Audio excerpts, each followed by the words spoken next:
just to kind of put a bow on it, I think the way she's kind of handling her role right now is very aggressive and very, let's do this because what we're doing isn't working and we'll deal with whatever, the consequences later sort of thing, which I think is good with the position that Xbox is in right now, right? Like our backs are up against the wall.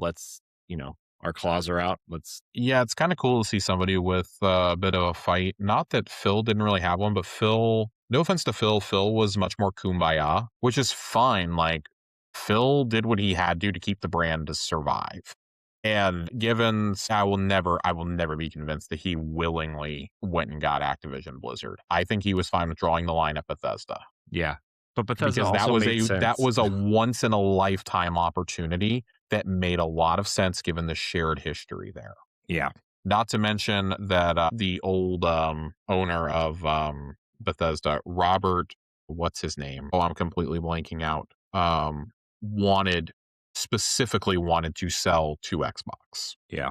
That said a lot to me. Yeah. So, yeah, I mean, I hope that she's, I hope I'm rooting for her I'm rooting for her too. because, like, I mean, we both on this, I mean, we wouldn't be doing this show 2 years in if we didn't love Xbox, right? But, like, Mhm.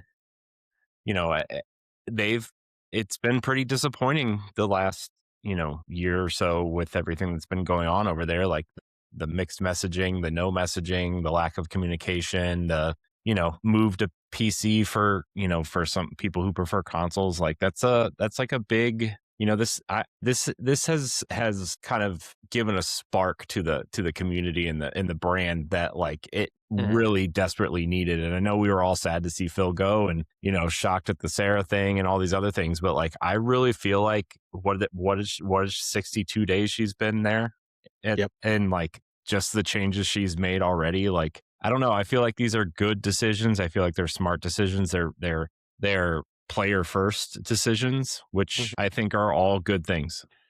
The most consequential one is removing Game Pass, removing COD from Game Pass. That's probably the number one thing that she like. That's like her first real move, I think, Hmm. as head of Xbox. Because let's be honest, a lot of the other stuff can be like rubber stamped, right? Hmm. Like, yeah, this is happening, or it was already in the works, right?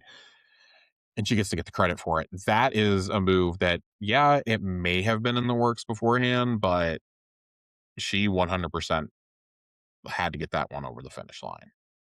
So, hey, if this is the beginning of what we can expect, and I truly hope it is, great. This has been a really good week of news for Xbox, so I'm fully expecting them to step on a rake tomorrow as soon as this goes live, or by Tuesday, like something's going to happen and they're going to step on a rake. There's going to be some kind of like layoff or something. I don't know. I'm not trying to put anything out into the universe, but I really feel like that we are never allowed to have good news without something terrible happening right afterwards with Xbox. So I don't know. I don't know, man. I'm hoping that I'm wrong, but boy, the track record speaks for itself. That's all I'm gonna say. Yeah, I'm optimistic though. I I am more optimistic than I have been in a little while with Xbox, certainly Mhm. since before the last Game Pass hike.